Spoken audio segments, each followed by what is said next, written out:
Skill develop করে freelancing market place থেকে earning করা, মার্কেট প্লেসে একটা নিজের একটা অস্তিত্ব পজিশন তৈরি করা, এটা হচ্ছে আমাদের লক্ষ্য। এই 6 মাসের জার্নিতে আমরা কি কি করব না করব আজকে ক্লিয়ার করব। আমরা কি শিখতে যাচ্ছি এটার একটা ক্লিয়ার ধারণা আমাদের থাকা উচিত, তাই না?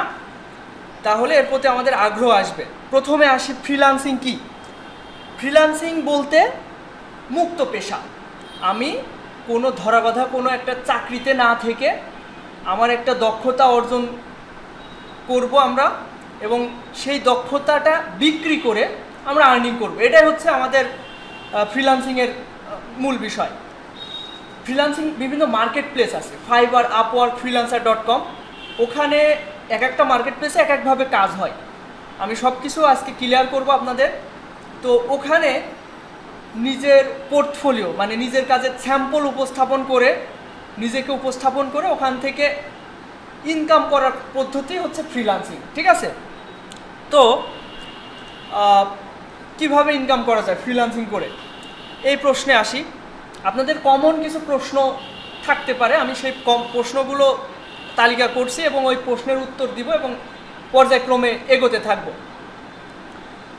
তো ফ্রিল্যান্সিং করে কিভাবে ইনকাম করা যায়? ফ্রিল্যান্সিং করে ইনকাম করার বিভিন্ন পদ্ধতি আছে, মার্কেট প্লেসে আছে কয়েকটা। এরপর আপনি চাইলে বিভিন্ন পোর্টফোলিও সাইট কিংবা সোশ্যাল মিডিয়ায় আপনার নিজের একটা আইডেন্টিটি তৈরি করে ওখান থেকে আর্নিং করতে পারবেন। তো আমি প্রথমে আসি ফাইবারে। আমার মেইনলি কাজ করা হয় ফাইবারে। ফাইবার আছে, আপওয়ার্ক আছে, ফ্রিল্যান্সার.com আছে। এই 3টা মার্কেট প্লেস সব থেকে জনপ্রিয়। তো আমি যদি এখানে এসে সুইচ টু বাইং মুডে যাই, মানে আমি এখন বিক্রেতা মুডে, আমি এখন ক্রেতা মুডে, বাইং মানে ক্রেতা। তো কিছু আমি কোনো ফ্রিল্যান্সারকে বা কোনো ডিজাইনারকে আমি হায়ার করতে পারবো, করে ওই মুডে আছি। তো আমি একটু ক্লিয়ার করি কিভাবে ইনকাম করা যায়। আমাদের স্কিল যেহেতু গ্রাফিক্স ডিজাইনের উপর ডেভেলপ করা হবে, এখানে দেখেন এখানে পর্যায়ক্রমে অনেক ধরনের ক্যাটাগরি সিলেক্ট করা আছে। এর ভিতরে প্রথমে আছে গ্রাফিক্স ডিজাইন। গ্রাফিক্স ডিজাইনের ভিতরে দেখেন অনেকগুলো সাব ক্যাটাগরি আছে। প্রথমে আছে logo and brand identity design. আমরা এটাই শিখব আমাদের 6 মাসের জার্নিতে। আমাদের এই স্কিলটা ডেভেলপমেন্টের পিছনেই সময় ব্যয় করব। তো আমি যদি ব্র্যান্ড স্টাইল গাইডে ক্লিক করি, লোগো ব্র্যান্ড স্টাইল গাইড, তাহলে খেয়াল করবেন এখানে 7100 রেজাল্ট, মানে 7100 এরকম প্রেজেন্টেশন আমরা দেখতে পাচ্ছি। এখানে এক একজনের এক একটা প্রেজেন্টেশন, মানে সে কোন বিষয়ে দক্ষ ওইটার উপরে একটা প্রেজেন্টেশন। দেখেন আমরা যদি কয়েকটা ওপেন করে বোঝার চেষ্টা করি, আমি এটাতে ক্লিক করলাম, এটাতে ক্লিক করলে নতুন একটা ট্যাবে ওপেন হলো। তো এখানে একজনের হচ্ছে প্রেজেন্টেশন। নাই পিছনে দেখো তো, কথা বলবো কিনা। আচ্ছা খেয়াল করেন এখানে একটা প্রেজেন্টেশন দেখতে পাচ্ছি। এখানে বলা হচ্ছে I will do professional logo and brand style guide for your business. মানে এ কারোর জন্য একটা, কেউ যদি কোনো একটা ব্যবসা প্রতিষ্ঠান শুরু করতে চায় সেক্ষেত্রে তার লোগো, তারপর হচ্ছে অ্যাপ, সোশ্যাল মিডিয়ায় তার। আচ্ছা খেয়াল করেন এখানে আমরা দেখতে পাচ্ছি একটা প্রেজেন্টেশন যেখানে বলা হচ্ছে I will do professional logo and brand style guide for your business. তো এখানে এই যে একটা মানুষ, এর বাসা হচ্ছে ইন্দোনেশিয়া। আমাদেরও টার্গেট, আমাদেরও লক্ষ্য হবে যে এরকম একটা প্রেজেন্টেশন অনলাইনে ইস্টাবলিশ করা। মানে ধরেন এটা এক ধরনের দোকান, একটা দোকান দেওয়া এবং সেখান থেকে সেল আসা। তো এখানে খেয়াল করেন এর যে দক্ষতাটা আছে একটা বিজনেস ব্র্যান্ডিং করার জন্য, লোগো, তারপরে app icon, social media presentation, packaging design, এইগুলোর প্রেজেন্টেশন করে রাখছে যে এই ধরনের কাজ করে। এবং আমরা দেখতে পাচ্ছি এর 4টা কাজ রানিং রয়েছে এবং তার বেসিক প্যাকেজ হচ্ছে $31, স্ট্যান্ডার্ড প্যাকেজ $63 এবং প্রিমিয়াম প্যাকেজ হচ্ছে $94। তো এখানে সিস্টেমটা কি, ফাইবারের কাজ পাওয়ার সিস্টেমটা কি, যে এখানে এরকম একটা প্রেজেন্টেশন রেডি করতে হবে। ফাইবারের ভাষায় এটাকে বলা হয় গিগ। এই প্রেজেন্টেশন দেখে কোনো বায়ার যদি পছন্দ করে, মানে ডিজাইনটা তার ভালো লাগে, তাহলে সে এই ডিজাইনারকে সে হচ্ছে নক করবে, এই যে এখানে কন্টিনিউ করে, অথবা এই যে এখানে মেসেজ অপশনে ক্লিক করে তাকে মেসেজ দিবে। এই হচ্ছে কাজের প্রসেস, এখানে কাজ করার প্রসেস। এবং এটা হয়তো আপনারা ক্লিয়ারলি এখনও বুঝতে পারছেন, আমি আরও ভালোভাবে বলবো। এখানে হচ্ছে এই হচ্ছে প্রসেস, যে আমাদের কাজের একটা প্রেজেন্টেশন এখানে উপস্থাপন করতে হবে। এই প্রেজেন্টেশনটা দেখে যারা আসল বায়ার বা ক্রেতা, যারা আমার সার্ভিসটা নিতে চায়, তারা আমাকে মেসেজ দিবে এবং তার সাথে কথা ক্লিয়ার করে আমরা কাজটা তার থেকে নেব। এবং এখানে কাজ সিস্টেমটা কি আমি ক্লিয়ার করি, যে এখানে বায়ার প্রথমে অর্ডার দিবে। অর্ডার দেওয়ার সময় তার অ্যাকাউন্ট থেকে ডলার হচ্ছে ফাইবারে জমা হবে, আমার অ্যাকাউন্টে আসবে না। মানে বায়ার থেকে এই থার্ড পার্টি ফাইবারে টাকাটা জমা থাকবে এবং আমি কাজটা কমপ্লিট করব, বায়ার অ্যাপ্রুভ করবে, তখন ওই টাকাটা আমার অ্যাকাউন্টে চলে আসবে। এই হচ্ছে ফাইবারের প্রসেস। এরপর আসছে আপওয়ার্ক। আপওয়ার্কের সিস্টেমটা কি দেখেন, এখানে আপনি যে রিলেটেড কাজ করেন, মানে এখানে জনপ্রিয় যে মেথডটা সেটা হচ্ছে প্রপোজাল সিস্টেম। এখানে ধরেন আপনার যে স্কিলটা আছে, লোগো ডিজাইন হোক বা টি শার্ট ডিজাইন, যে কোনো ডিজাইন হোক, তো এটা এখানে যখন আপনি সার্চ দিবেন, তো আমি এটা একটু ওকে খেয়াল করেন, এখানে 2 মিনিট আগে একটা কাজ পোস্ট হয়েছে। মানে এটা কাইন্ড অফ হচ্ছে ফেসবুকের মতো। ফেসবুকে যেমন হচ্ছে পোস্ট হয় না, মানুষ হচ্ছে নিজের আপডেটটা পোস্ট করে, তো এখানে 2 মিনিট আগে একটা কাজ পোস্ট হয়েছে। তো এটা এই বায়ারের বাসা বাংলাদেশ, এটা এক ধরনের মানে এটা ভেরিফাইড কোনো বায়ার না। এখানে সে কখনো পেমেন্ট হচ্ছে ভেরিফাইড না, পেমেন্ট ভেরিফাইড না, এটা পেমেন্ট ভেরিফাইড। এবং এ ফাইবারে $80,000 স্পেন্ড করছে। তো এরকম বায়ারকে আমরা প্রপোজাল পাঠাতে পারি। প্রপোজাল কি, এখানে বায়ার এসে বলছে যে আমার লোগো ডিজাইন প্রয়োজন, মানে তার যা প্রয়োজন, এই যে এখানে মানে এখানে টাইটেলে কি বলা হচ্ছে দেখেন, seeking visionary logo designer for high and AI finance brand. যাই হোক, তার বাজেট হচ্ছে $15 থেকে $35। সে হয়তো একটা লোগো ডিজাইনার খুঁজছে, লোগো ডিজাইনের জন্য তার বাজেট হচ্ছে $15 থেকে $35। তো সে তার এই প্রপোজাল, মানে তার এই কাজে, মানে তার এই পোস্টে প্রপোজাল পাঠিয়েছে 20 থেকে 50 জন অলরেডি, যেহেতু এটা 7 ঘন্টা আগের পোস্ট। তো যার প্রপোজালটা ভালো লাগবে, প্রপোজাল বলতে কি বোঝায়, সে আমি ধরেন একজন ডিজাইনার, তাকে আমি প্রপোজাল পাঠাবো যে আমি আপনার ডিজাইনটা করে দিতে পারবো। আমার যদি পূর্বের কোনো কাজের এক্সপিরিয়েন্স থাকে বা নমুনা থাকে, তাকে আমি দেখাবো যে দেখেন আমার এটা পূর্বের এক্সপিরিয়েন্স আছে, আমি আপনার কাজটা এত ডলারে করে দিতে পারবো, এত সময়ের ভিতরে করে দিতে পারবো। এভাবে তাকে একটা প্রপোজ পাঠানো হয়। তো এখানে আপওয়ার্কের কাজের প্রসেসটা হচ্ছে এটা, যে তাকে প্রপোজাল পাঠাতে হবে। আচ্ছা, এরপরে আসছে freelancer.com। এখানে কাজের সিস্টেমটা হচ্ছে, মানে এখানেও 2-3টা মেথড আছে। ফ্রিল্যান্সারকে হায়ার করতে পারে, তারপর হচ্ছে বিড করা যায়, কিন্তু এখানে নতুনদের জন্য জনপ্রিয় হচ্ছে কন্টেস্ট করা। আমি এখান থেকে ব্রাউজ থেকে যদি কন্টেস্টে যাই, খেয়াল করবেন ভালো করে, এখানে আমার কিছু স্কিল দেওয়া আছে, মানে আমার যে কাজের এক্সপিরিয়েন্স বা দক্ষতা আছে ওইটা এখানে বাম পাশে দেওয়া আছে। এবং এই কাজের এক্সপিরিয়েন্স অনুযায়ী, এবং এখানে সার্চ দেওয়া হয়েছে লোগো ডিজাইন, এরকম 159টা রেজাল্ট আমার সামনে আছে। মানে আমার সামনে এখনও 159টা কাজ সামনে আছে, আমি যে কোনো কাজে আমি অংশগ্রহণ করতে পারবো। এই হচ্ছে এখানকার সিস্টেম। তো এখানে কিভাবে কাজ করা যায় খেয়াল করেন, এখানে প্রথম পৃষ্ঠায় 1 থেকে 20টা কাজ আছে। তো প্রথম কাজটা দেখা যাচ্ছে clean and modern logo design. এই কাজের হচ্ছে বাজেট হচ্ছে $50 এবং এই কাজটা আর্জেন্ট দরকার। এখন এই কন্টেস্টে অনেক মানুষ হচ্ছে এন্ট্রি দিয়েছে, 2538টা এন্ট্রি পড়েছে। তো এরকম কন্টেস্টে অংশগ্রহণ করলে মানে উইন হওয়ার সম্ভাবনা কম। এখানে আমি প্রসেসটা বলি, ধরেন এই কাজটা 4 ঘন্টা আগে পোস্ট হয়েছে, এটা $21 মানে $21। আমি যদি এটাতে ক্লিক করি, তাহলে এই কাজটা আমরা দেখতে পারবো এখানে আসলে বায়ার কি বলছে। তো মডার্ন বিজনেস কার্ড ডিজাইন, এনার দরকার হচ্ছে বিজনেস কার্ড ডিজাইন। এখানে বায়ারের কী ধরনের ডিজাইন প্রয়োজন এবং কি ইনফরমেশন অ্যাড করতে হবে সব এখানে দিয়ে রেখেছে, এবং এখানে একটা কাজের স্যাম্পলও দিয়ে দিয়েছে। আচ্ছা, এখানে লোগো, এই লোগোটা হচ্ছে বিজনেস কার্ডে ইনক্লুড করতে হবে। তো যার ডিজাইনটা ভালো লাগবে, দেখেন অলরেডি ওর লোগো দিয়ে বিজনেস কার্ড বানিয়ে দিয়েছে অনেকে। তো যার ডিজাইনটা ভালো লাগবে তাকে বিজয়ী ঘোষণা করবে, এবং এই প্রসেসটাতে উইন হওয়াটা অনেক ইজি, নতুনদের জন্য এটা অনেক ইজি। এবং এই প্রসেসে আমাদের ব্যাচ 5-এর যারা রয়েছে, লাস্ট ব্যাচ, আপনাদের আগের ব্যাচ, তারা অনেকে হচ্ছে উইন করাচ্ছে, ঠিক আছে। এই যে লাস্ট গতকাল রাতে, মেবি গতকাল কি পরশু দিনকে, এই যে এই ছেলেটা $50 একটা কন্টেস্টে উইন করছে, এবং সেই একই বায়ার আরেকটা কাজ দিয়েছে, মানে $100 উইন করাছে। $100 মোটামুটি 10,000 টাকা মতো পাবে। তো এক রাত্রে 10,000 টাকা মতো ইনকাম করতে পেরেছে।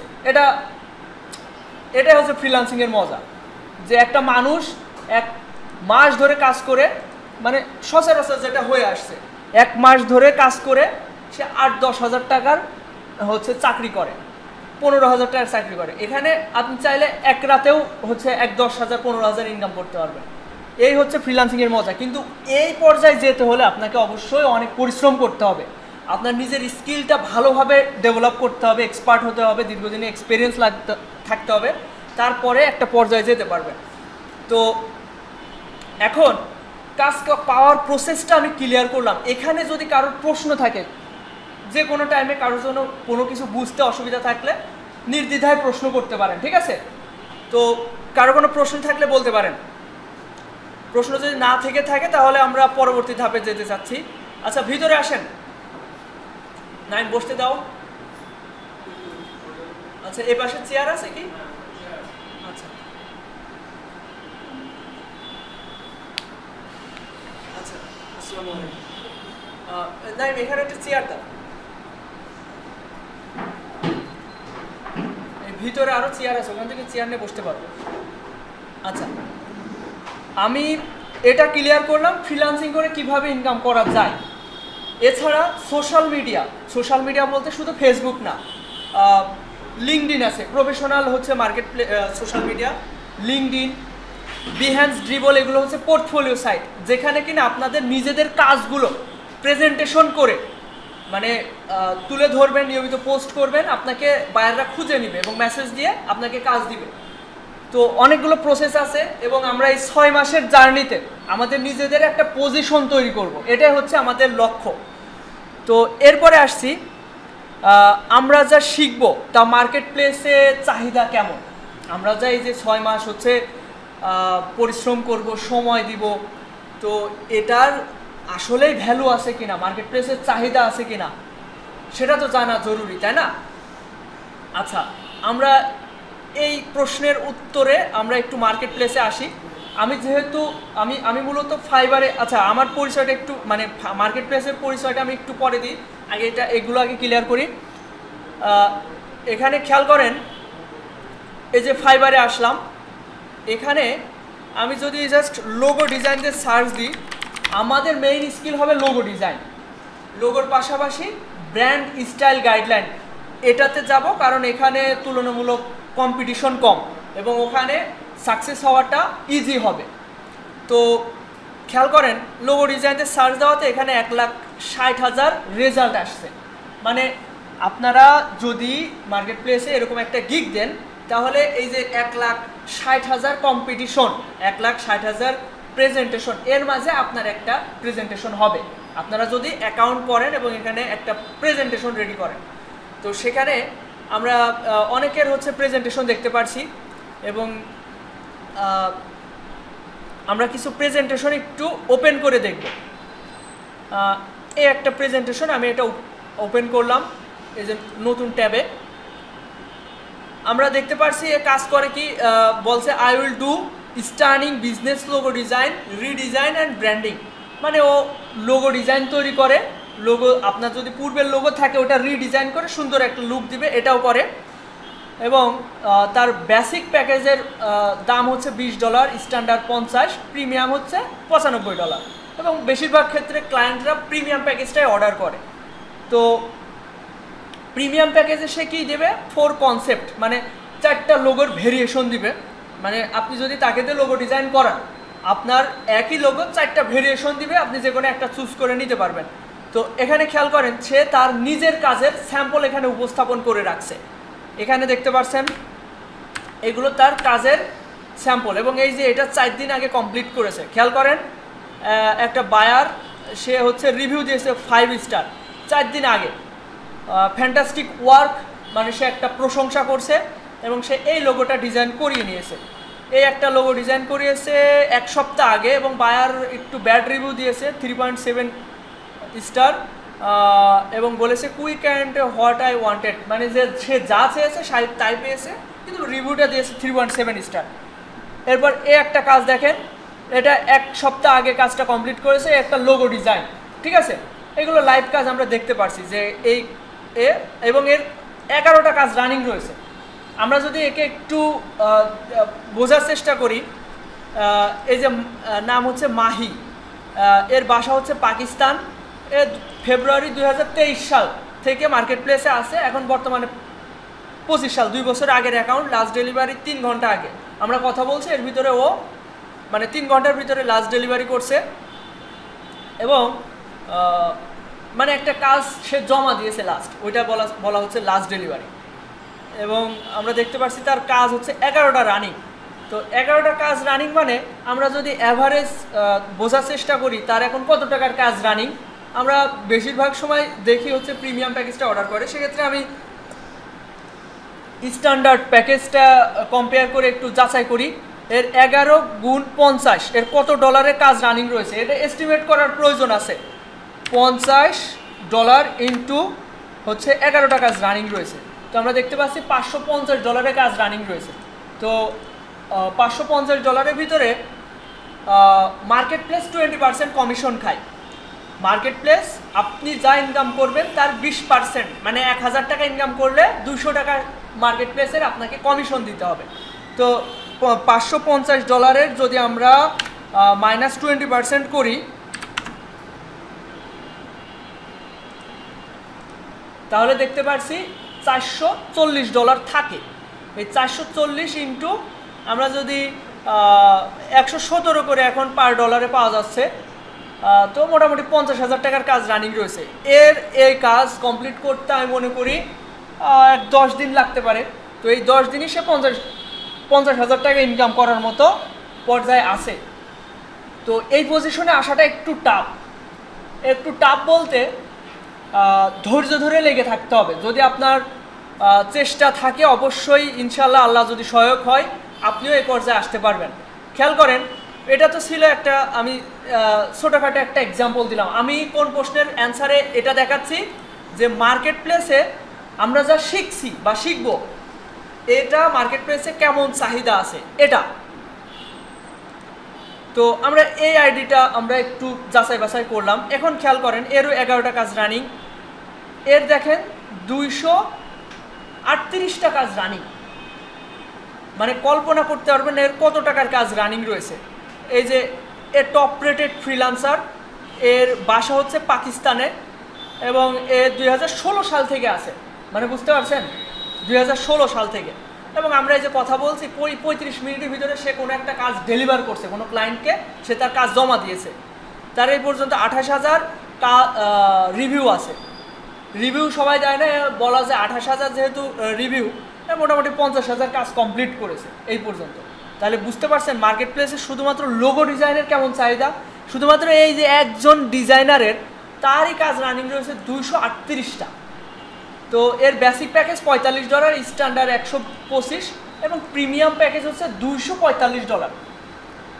যদি আমরা একটু অ্যাভারেজ ধরি, $100 করেও যদি ধরি, এর $100 করেও যদি অ্যাভারেজ প্যাকেজগুলো ধরি, অবশ্যই অনেক বেশি।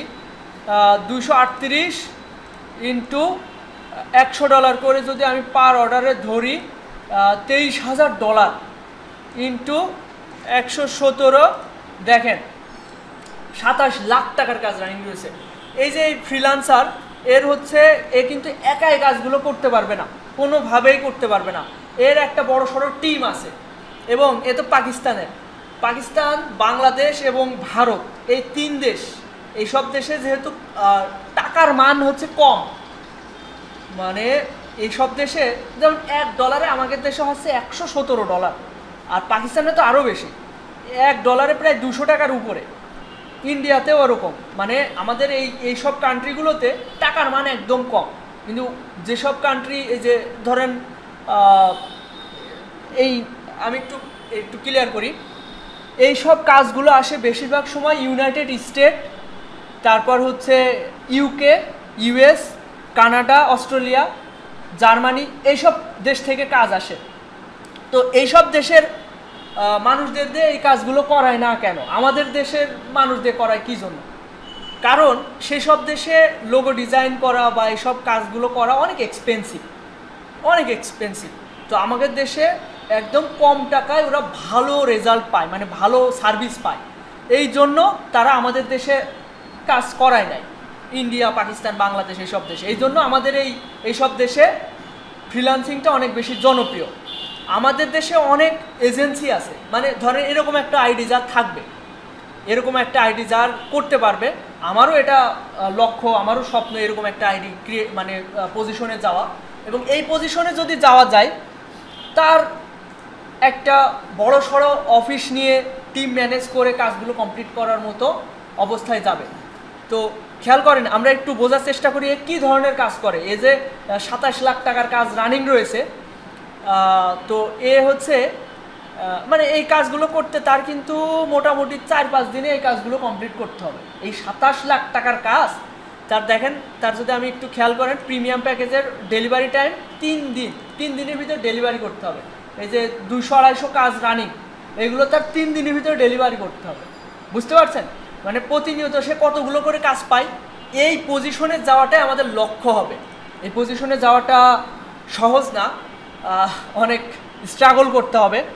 আচ্ছা দেখেন একই ধরনের কাজ করে, তার এই যে কাজের নমুনা, এই কাজগুলো দেখে কিন্তু তাকে ক্লায়েন্টরা কাজ দিচ্ছে। এই দেখেন তার লোগোর প্রেজেন্টেশন, তার কাজের নমুনা, এই ধরনের কাজ করে। এবং আপনি যদি মোটামুটি 3 মাস ক্লাস কন্টিনিউ করেন আমার এখানে, এই ধরনের লোগো আপনি 2 থেকে 3 মাসের ভিতরে ডিজাইন করা শিখে যাবেন। 2 থেকে 3 মাসের ভিতরে এই ধরনের ডিজাইন আপনি পুরোপুরি শিখে যাবেন। আচ্ছা, এর কিছু কমপ্লিট হওয়া কাজও দেখি।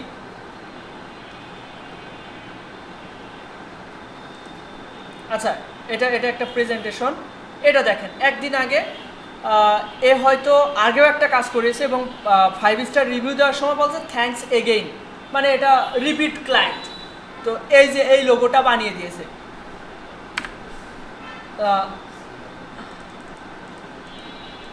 আচ্ছা, এই যে এইগুলো দেখেন, এটা একদিন আগে কমপ্লিট করা, এবং এটা একটুর ব্যাড রিভিউ দিয়েছে 3.3 স্টার। আচ্ছা, এই একটা লোগো দেখেন, এটা একদিন আগে কমপ্লিট করেছে এবং 5 স্টার রিভিউ দিয়েছে। তো আচ্ছা, এগুলো আমরা দেখলাম মার্কেট প্লেসে চাহিদা। আচ্ছা, এরকম আমি আরও কিছু দেখাই। দেখেন, শুধুমাত্র 1-2টা উদাহরণ না, এখানে প্রচুর অনেক উদাহরণ দেখতে পারবেন। এরকম যদি আপনি কয়েক পেজ স্ক্রল করেন তাহলে দেখতে পারবেন এদের কী পরিমাণে কাজ রানিং। এই যে এর 42টা কাজ রানিং, এর 17টা। আপনার যদি মাসে অ্যাভারেজে 10টা কাজও আসে, মাসে 10টা কাজও আসে, সচরাচর বাংলাদেশে যেসব চাকরি আছে এদের থেকে ভালো ইনকাম করতে পারবেন।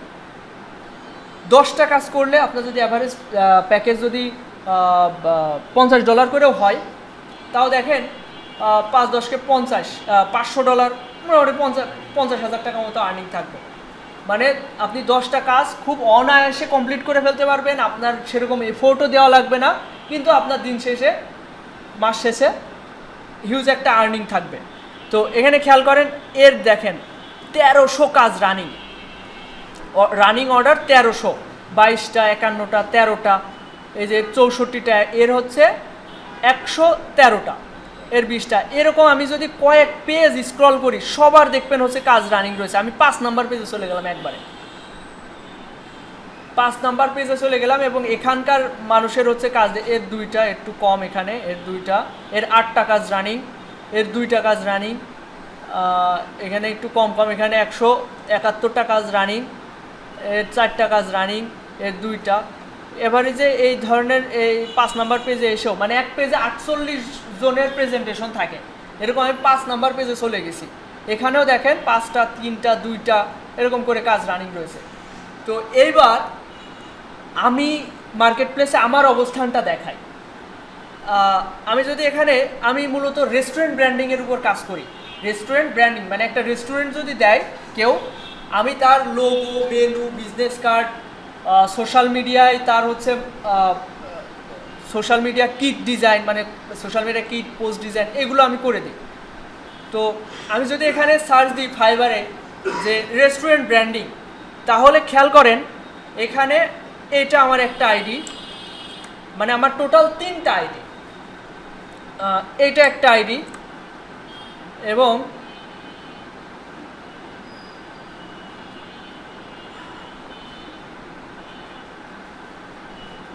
আর একটা আইডি। আমি এই 3টা আইডি একটু দেখাই। এই যে আমার এই অ্যাকাউন্টে 122টা রিভিউ আছে। এই যে এটা আমার অ্যাকাউন্ট, পুরনো অ্যাকাউন্ট। এখানে একটা অর্ডার রানিং রয়েছে আমার, এটা $40। এরপর আমি যদি এই অ্যাকাউন্টটা দেখাই, আমি এখন ব্রাউজ করছি মূলত এই অ্যাকাউন্ট থেকে। এখানে 2টা কাজ রানিং রয়েছে, একটা ডেলিভার করা রয়েছে আর একটা হচ্ছে রিভিশনে রয়েছে। তো এখানে দেখেন আমার বেসিক প্যাকেজ হচ্ছে $45, স্ট্যান্ডার্ডে হচ্ছে $85, প্রিমিয়ামে $125। আর আমার সব সময়, বেশিরভাগ সময় ক্লায়েন্টরা $125 অর্ডারটাই দেয়। এমনকি আমি এমনও ক্লায়েন্ট আছে এর প্রিমিয়াম প্যাকেজ থেকেও এক্সট্রা অর্ডার নিয়ে থাকি। তো আমি যদি এগুলো একটু ক্লিয়ারলি আপনাদের দেখাই মার্কেট প্লেসে আমার অবস্থানটা কেমন। দেখেন আমার এটা হচ্ছে প্রেজেন্টেশন, রেস্টুরেন্ট লোগো, মানে একটা রেস্টুরেন্টে যা যা দরকার হয় এ ধরনের কাজ আমি করে থাকি। এই যে এটা আমার একটা কমপ্লিট হওয়া কাজ, এটা 1 সপ্তাহ আগে কমপ্লিট করছি। বায়ার 4.7 স্টার দিছিল। এই ব্র্যান্ডিংটা করার জন্য ক্লায়েন্ট আমাকে $200 দেয়। $200 মানে আমি এখান থেকে পেয়েছি $160, 20% কমিশন চলে গিয়েছে। $160 মোটামুটি 18,000 টাকা হয়। তো এই 18,000 টাকা ইনকাম করতে আমার কতটুকু এফোর্ট দিয়ে লেগেছে আমি এটাও আপনাদের ক্লিয়ার করব।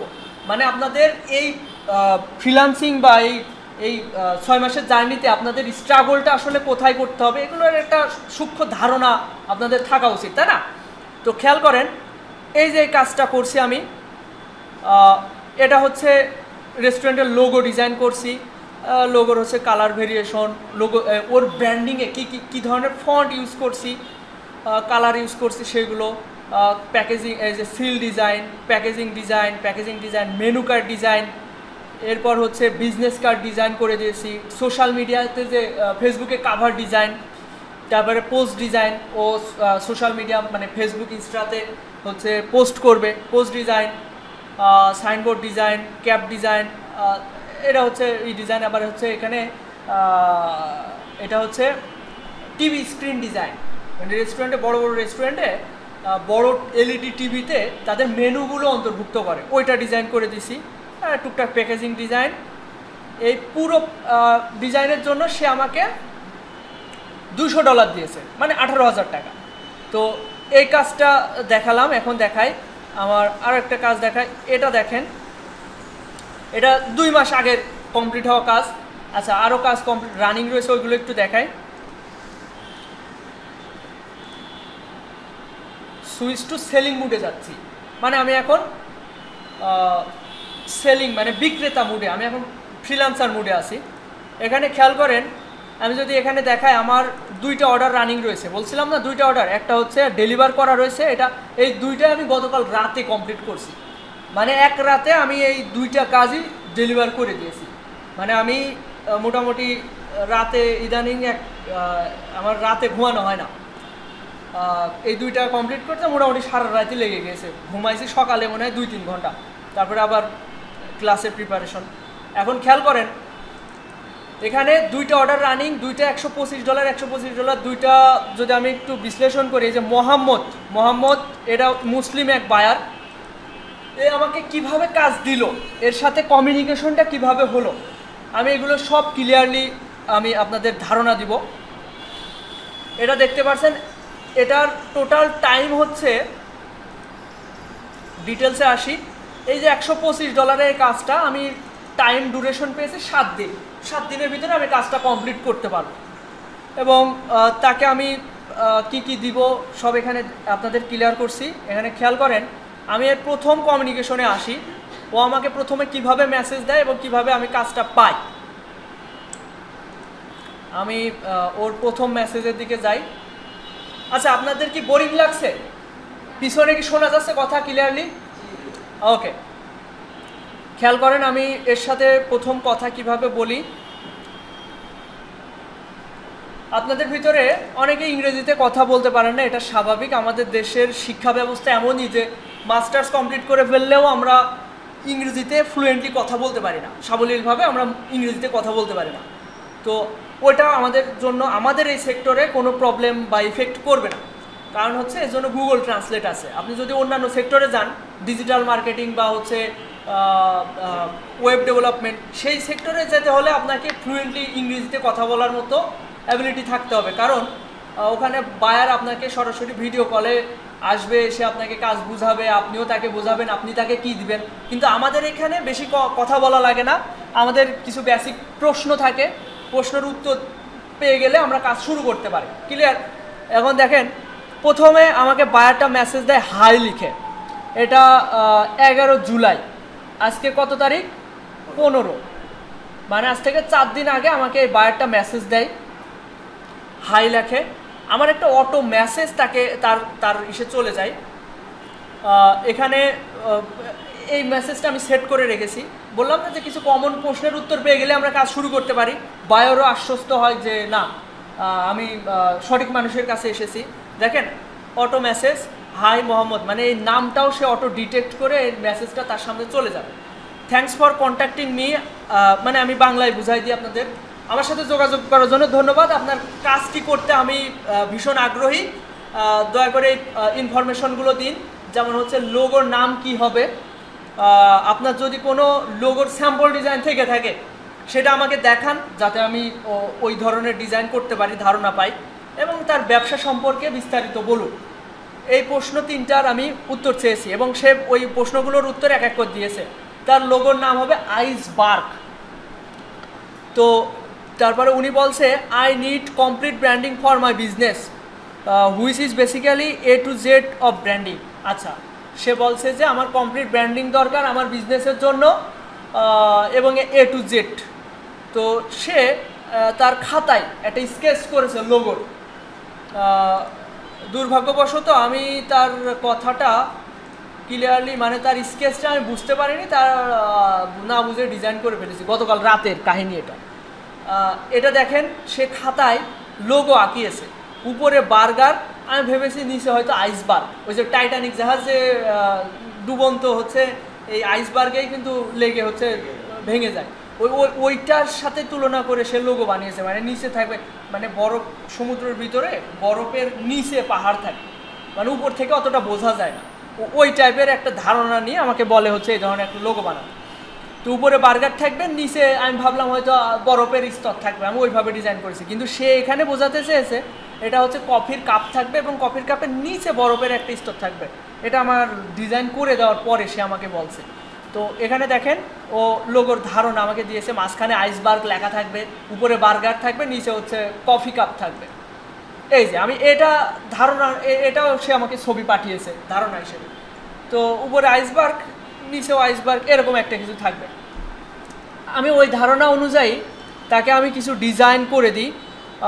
আচ্ছা, তারপর হচ্ছে সে কিছু কথা বলে, করার পরে আমার বলে যে আমার পূর্বের কাজের এক স্যাম্পল আছে কিনা। ততক্ষণে কিন্তু আমাকে অর্ডার দেয়নি সে।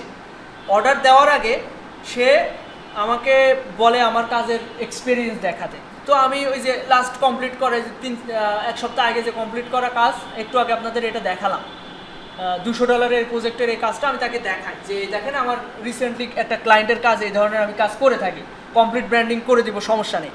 তো এভাবে আমি ক্লায়েন্টকে কনভিন্স করার চেষ্টা করছি। আর এই কথাগুলো আমরা গুগল ট্রান্সলেটের মাধ্যমে খুব সহজে করতে পারি। দেখেন এই যে গুগল ট্রান্সলেট, এখানে যদি আমি বাংলায় কথা বলি এখানে ইংরেজিতে ট্রান্সলেট হয়ে যায়। ধরেন আমি যদি বলি আমি আপনার ফাইলগুলো এখনই পাঠাচ্ছি, এই যে I am sending your file right now, files now, এই যে এখানে জাস্ট একটা ক্লিক করলাম, কপি হয়ে গেছে। এবার আমি কি করব, ওই ক্লায়েন্টের ইনবক্সে যে জাস্ট কন্ট্রোল ভি, মানে সেকেন্ডের ভিতরে কমিউনিকেশন হয়ে যাচ্ছে। আপনি যদি ইংরেজি পারেন সেক্ষেত্রেও দেখা যাচ্ছে আপনি কিছু ক্ষেত্রে বানান ভুল যাচ্ছে বা অন্যান্য সেন্টেন্স ঠিক থাকছে কিনা, এরকম সমস্যার জন্য আপনি গুগল ট্রান্সলেট ইউজ করতে পারেন। আচ্ছা, এরপর কথা হলো বিভিন্ন কথা। এরপর হচ্ছে বললো যে আমার এর বাইরেও কাজ লাগবে। আমি বললাম তাহলে আপনি $200 কাজ অর্ডার করেন। তার বলছে যে তোমার প্রিমিয়াম প্যাকেজটা $125, তা তুমি $200 চাচ্ছ কেন? আইডি মানে আমি দেখতে পাচ্ছি না এখানে তোমার $200 প্যাকেজ আছে। আমি বললাম যে ওইটা আসলে দেখেন আমি যে কাজটা কমপ্লিট করেছিলাম, মানে ওই যে উদাহরণটা দিয়েছি, বলছে যে ওই উদাহরণে আমার সব লাগবে। ও আমার বলছে যে আপনি যে উদাহরণ দিয়েছেন, আমি বললাম ওইটা ছিল $200 কাজ, আপনাকে এর সব পেতে হলে আপনার $200 দিতে হবে। তারপরে আমি ওর এই দিলাম যে এটা কমপ্লিট হওয়া কাজ ছিল $200। তারপর ও বলছে যে নো মাই বাজেট অ্যারাউন্ড $100। তো আমি বললাম যে না, আমার তাহলে প্রিমিয়াম প্যাকেজটা অর্ডার করেন, $125 অর্ডার করেন। এখানে একটা কথা, সে যদি $125 অর্ডার করতে যায় তারও কিন্তু 120% এক্সট্রা দিয়ে অর্ডার করতে হবে, মানে 125 প্লাস আবার 20% এক্সট্রা দিয়ে তার অর্ডার করতে হবে, প্রায় $150 মতো দিয়ে সে অর্ডার করতে হবে। আর আমি মানে মাঝখানতে 40% বাইরের কাছ থেকে 20% আর আমাদের কাছ থেকে 20%, 40% এই ফাইবার মার্কেট প্লেস কমিশন খায়। এরা বসে পড়ে ইনকাম করে। যাই হোক, তার মাঝেও আমরা যা পাই তা আলহামদুলিল্লাহ অনেক। আচ্ছা দেখেন, can you give me complete list here, মানে আমি কি কি দিব, মানে $125 মানে মোটামুটি 10,000-12,000 টাকা আমি পাবো, এই একটা কাজ আমি পাবো, সে তো একটু ক্লিয়ার হয়ে নেবে। অনেকে ক্লিয়ার হয় না, ডাইরেক্ট অর্ডার দিয়ে দেয়। তো এখানে দেখেন এরপর শিওর আই প্লেস অর্ডার, ও তারপর হচ্ছে অর্ডার প্লেস করে এবং ও বলছে যে আমি আমি হোয়ার আর ইউ ফ্রম, আমি কোন দেশের, এবং আমি বললাম আমি বাংলাদেশি। তারপরে ও বললো যে ও ইউএসএ থেকে বলছে, এবং আমি ওকে জিজ্ঞেস করলাম তুমি কি মুসলিম, যেহেতু নাম মোহাম্মদ। বলছে ইয়েস। তারপরে হোয়াট অ্যাবাউট ইউ, তারপরে একটু কথা হলো। তারপরে ও আমাকে সালাম দেয়, আসসালামু আলাইকুম, I just place the order.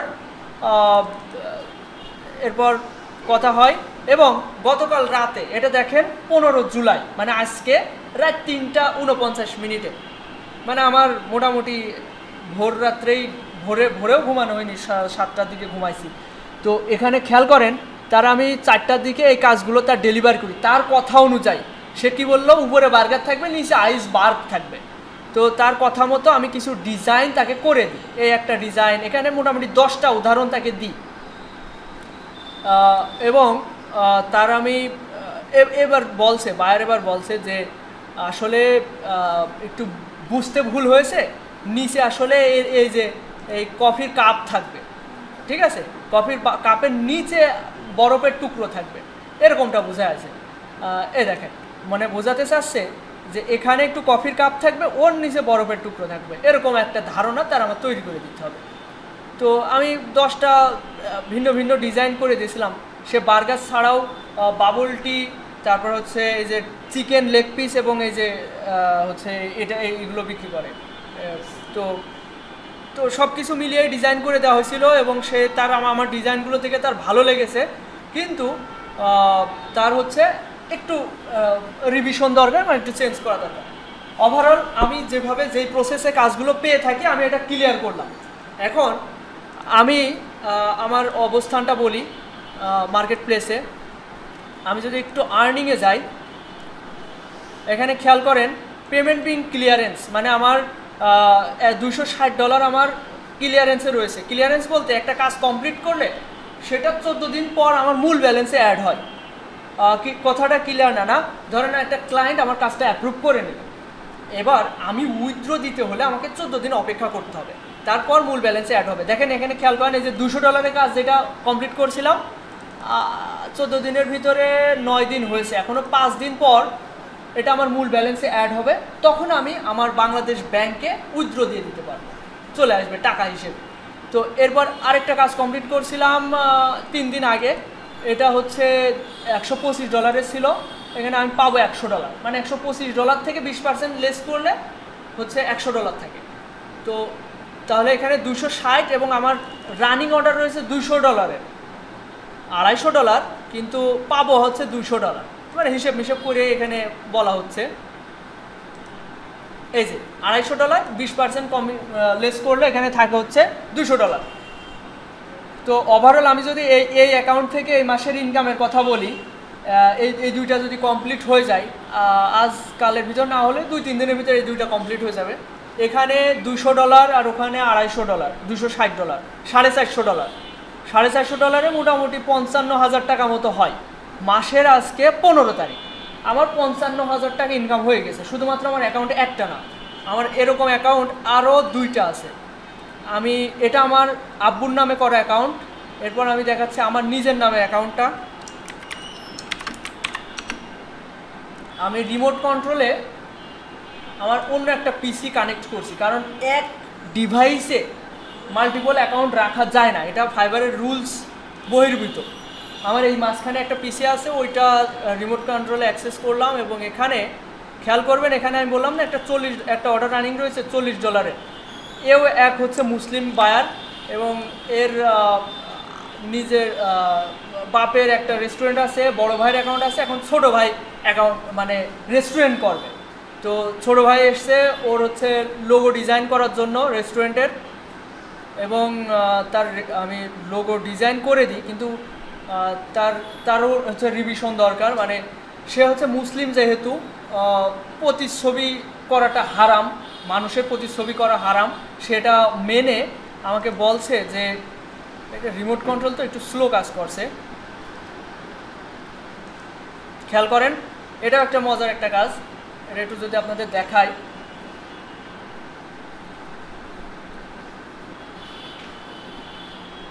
খেয়াল করেন, সে আমাকে যেভাবে উদাহরণ দিয়েছে আমি সেভাবেই করি।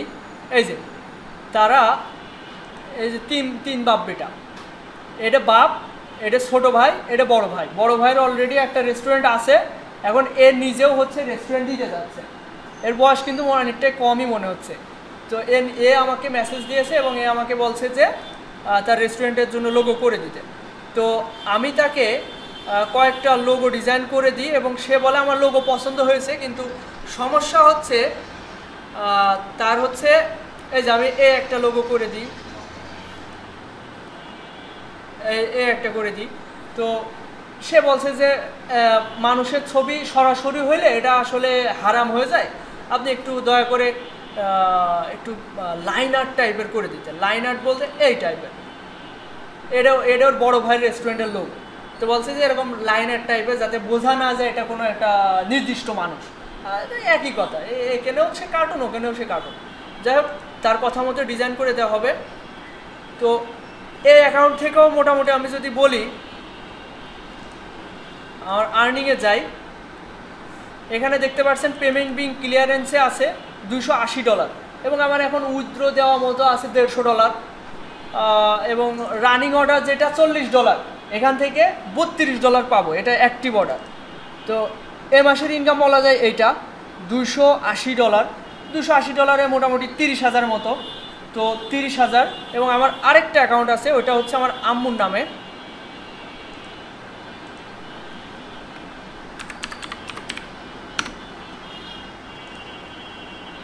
এটা আমার বাসার ল্যাপটপে, ওইটা রিমোট কন্ট্রোলে আমি অ্যাক্সেস নিলাম। এখানে খেয়াল করেন, এই যে ছাইরা আমার আম্মুর নাম এবং এই নামে অ্যাকাউন্টটা করা। এটা আমি এখানে $125 একটা অর্ডার আমি 2 দিন আগে কমপ্লিট করছি, এই যে 2 days, এটা 2 দিন আগে কমপ্লিট করা $125 অর্ডার। এটা একটা কফি শপের জন্য হচ্ছে ব্র্যান্ডিং করা হয়েছে। এটা কত মেগাবাইট,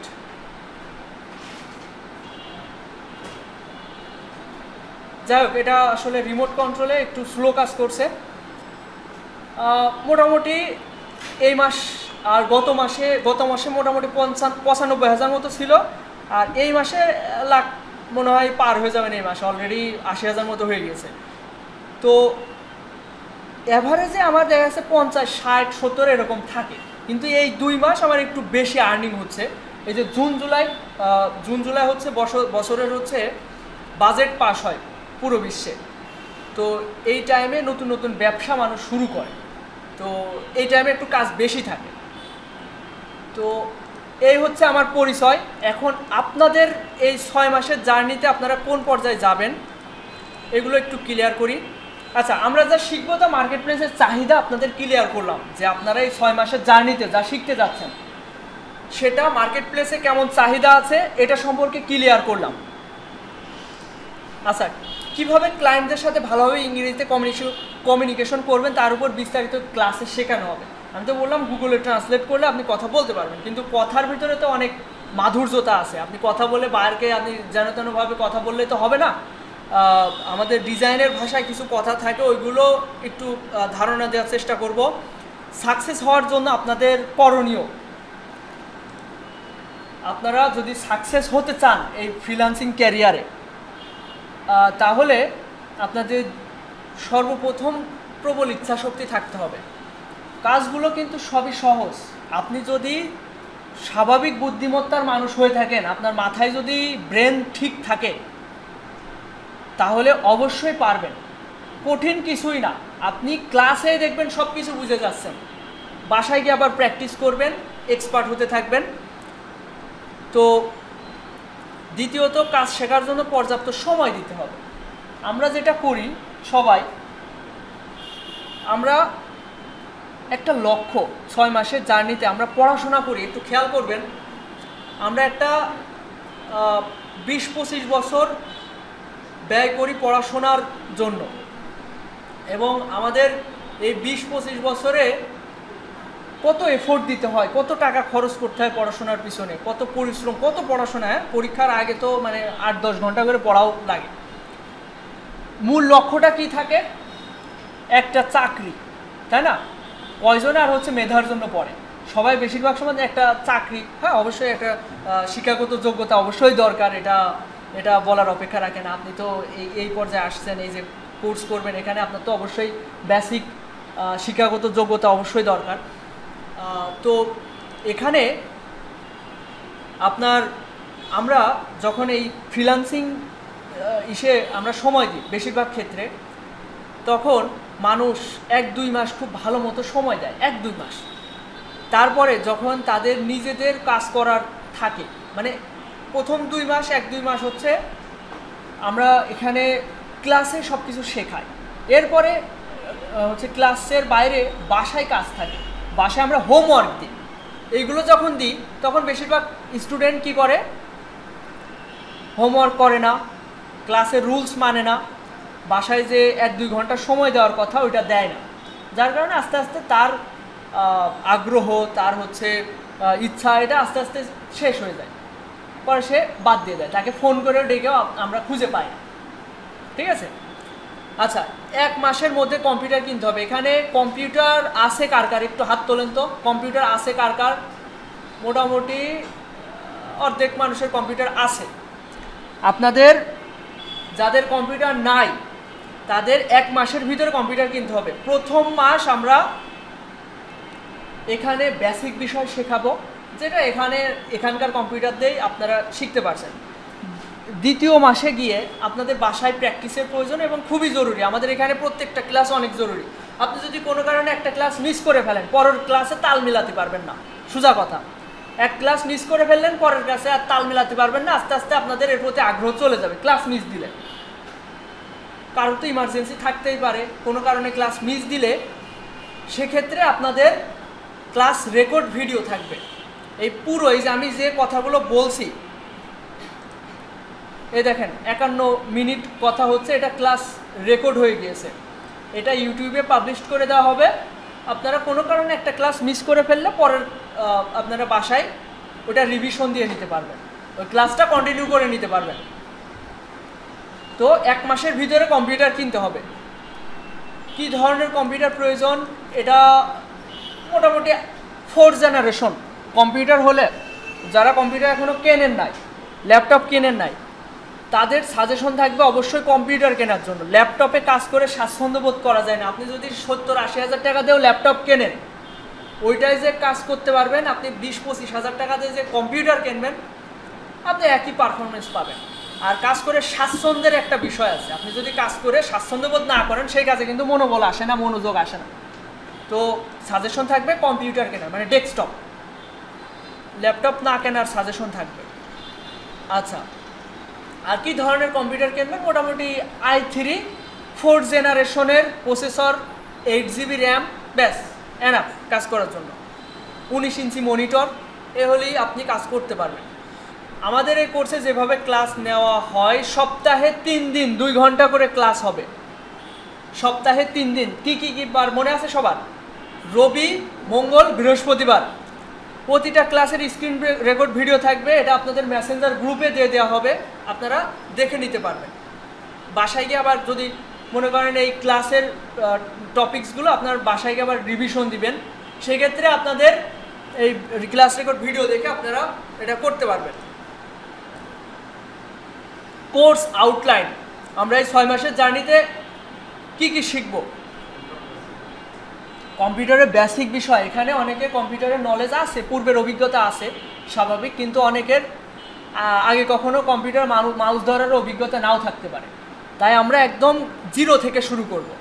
যদি একদম কম্পিউটারে কিছু নাও জেনে থাকেন, ওই লেভেল থেকে আমরা শুরু করব। ফাইল ম্যানেজমেন্ট, নোটপ্যাড, ব্রাউজার সম্পর্কে ধারণা দেওয়া হবে, গুগল শিট ড্রাইভ, এগুলো সম্পর্কে ধারণা দেওয়া হবে। তো এই হচ্ছে পুরো আমার প্রেজেন্টেশনের শেষ। এখন আপনাদের কোনো প্রশ্ন থাকলে বলতে পারেন, প্রশ্ন করবেন, যে কোনো যা মনে আসবে তাই প্রশ্ন করবেন। আচ্ছা, এখন প্রেজেন্টেশনটা ক্লোজ করি, এবার আসি আমাদের ক্লাসের বিষয়ে।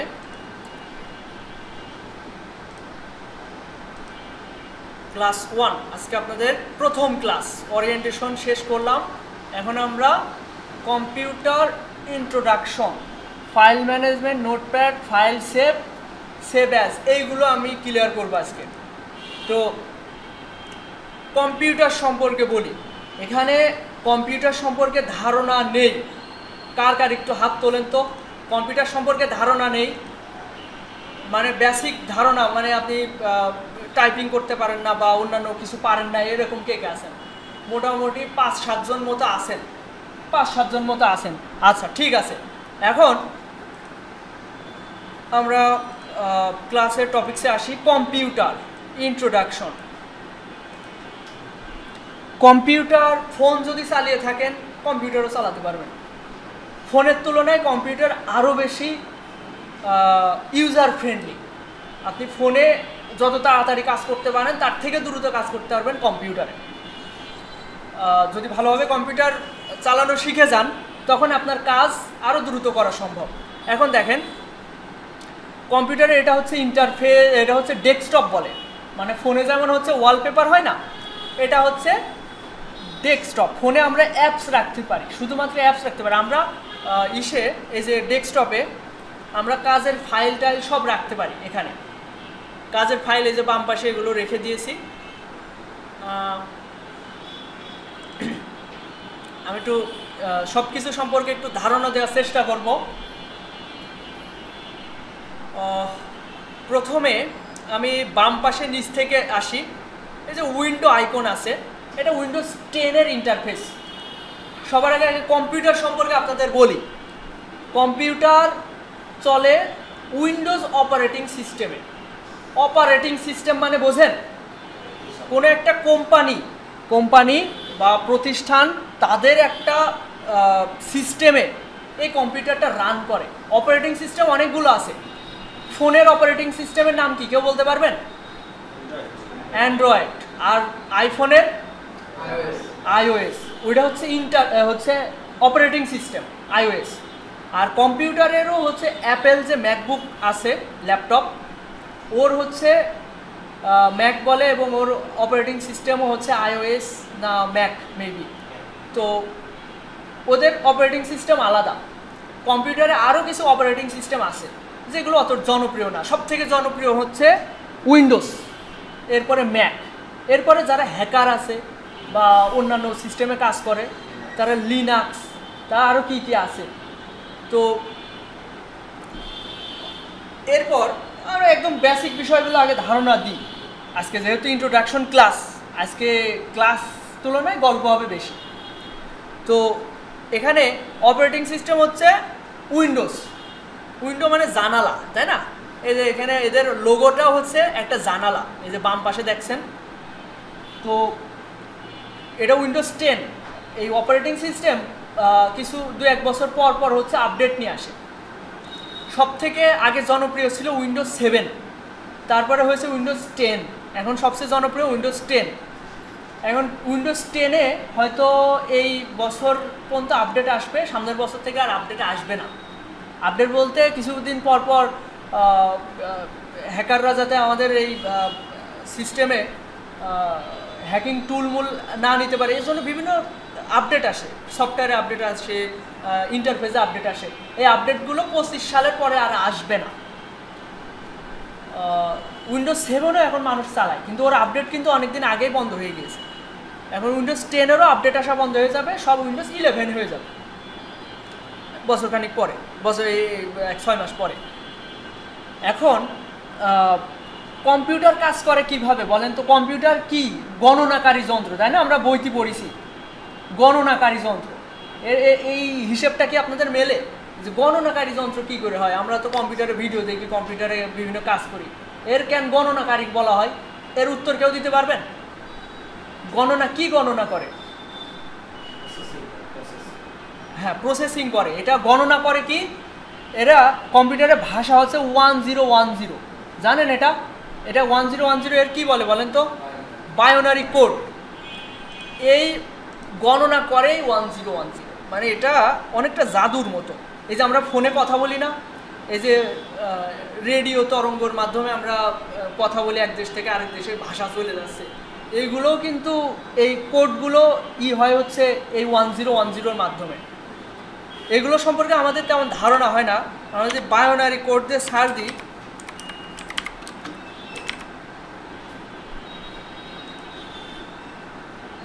A system that represent information using, আচ্ছা এগুলো আমরা না পড়ি, আমরা একটা ইমেজে যাই, তাহলে বুঝতে পারবেন। এই দেখেন, এই 1010 এইগুলোই গণনা করে। আপনি যে একটা ছবি তোলেন না ফোনে, 5 মেগাবাইট, 2 মেগাবাইট, 1 মেগাবাইট, এর ভিতরে এই সংখ্যাগুলোই থাকে, এই সংখ্যাগুলোই থাকে। ছবি একটা প্রসেসিং করে ওই ছবির মাধ্যমে। ধরেন আপনি আপনার ফোনে একটা ভিডিও রেকর্ড করলেন, এই ভিডিওটা আরেকজনের ফোনে কিভাবে যায়?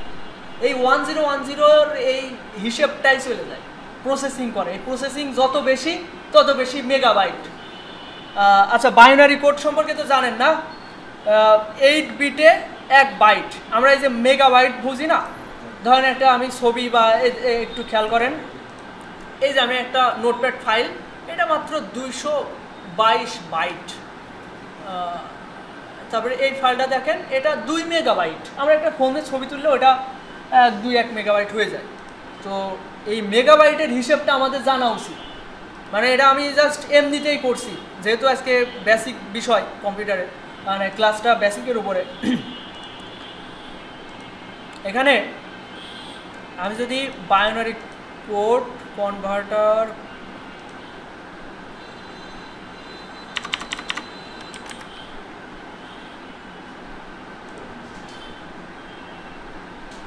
এই যে এভাবে হিসেবটা হয়। আচ্ছা, আমি আমি আমি আমার একটু কিছুটা মনে আছে। 8 বিটে 1 বাইট হয়। এবার 1024 বাইটে 1 কিলোবাইট, মানে 1024, আমরা মনে করি কিলোবাইট মনে হয় 1K-তে 1 কিলোবাইট হয় না, 1024 কিলোবাইটে 1024 বাইটে 1 কিলোবাইট। এখানে দেখেন কয়টা বাইট আছে? 262টা বাইট রয়েছে এখানে। এই ফাইলটা মানে একদমই ছোটো একটা ফাইল, নোটপ্যাড ফাইল, এর ভিতরে এই লেখাগুলো আছে। তো 262টা বাইট, মানে এইগুলো যদি 1024টা মিলানো হয় তাহলে 1 কিলোবাইট হবে। এবার 1024 কিলোবাইটে 1 মেগাবাইট হবে, 1024 মেগাবাইটে 1 গিগাবাইট, যাকে সংক্ষেপে আমরা চিনি জিবি। এই যে 1 জিবি নেট ভরি বলি না, আমরা এই ক্যালকুলেশন ভরি ফোনে, আমরা এত প্রসেসিং করতে পারবো অনলাইনে, এইগুলো ভরি। এরপর আমরা 1024 জিবিতে বা গিগাবাইটে 1 টেরাবাইট, তাই না? 1024 টেরাবাইটে আরও বেশিও আমরা অত হিসেবে না যাই। আচ্ছা, এখন আসি এই যে বাম পাশে এইখানে ক্লিক করলে আপনি আপনার কম্পিউটারের সেটিংসে যেতে পারবেন, শাট ডাউন দিতে পারবেন, মানে কম্পিউটার বন্ধ করতে পারবেন, পিকচার, ডকুমেন্ট, আমার নিজের ইনফরমেশন। এখানে আছে আবার কম্পিউটারে ইনস্টল করা সকল অ্যাপস, এই যে এখানে দেখতে পারবেন কম্পিউটারে থাকা সকল অ্যাপস এখান থেকে দেখতে পারবেন। তো আমি যদি এখানে সার্চ বারে যাই, আমি বিভিন্ন সেটিংস, বিভিন্ন ফাংশন এই সার্চ বার থেকে খুঁজে বের করতে পারবো, কিংবা আমরা কোনো অ্যাপসে ঢুকবো সেটাও আমরা খুঁজে বের করতে পারবো। খেয়াল করেন, আমি সবার প্রথমে, আচ্ছা এখন দেখেন এখানে নিচে আমার নির্দিষ্ট অ্যাপস আমি এখানে রেখে দিতে পারি পিন করে, আবার আনপিন করে এখান থেকে সরাতে পারি। ব্রাউজার আছে কি কি বলতে পারবেন? কিছু ব্রাউজারের নাম বলেন তো কেউ। ব্রাউজার হচ্ছে ক্রোম ব্রাউজার, এটা সব থেকে জনপ্রিয় বা পপুলার। ফায়ারফক্স, মজিলা ফায়ারফক্স, তারপরে এই উইন্ডোজের একটা ডিফল্ট ব্রাউজার আছে, এই উইন্ডোজের ব্রাউজার মাইক্রোসফট ইগল না কি একটা নাম জানো, এজ, এই যে মাইক্রোসফট এজ। এরপর আরও ব্রাউজার আছে, আমরা এই ক্রোম ব্রাউজারটা সম্পর্কে ভালোভাবে ধারণা নিব।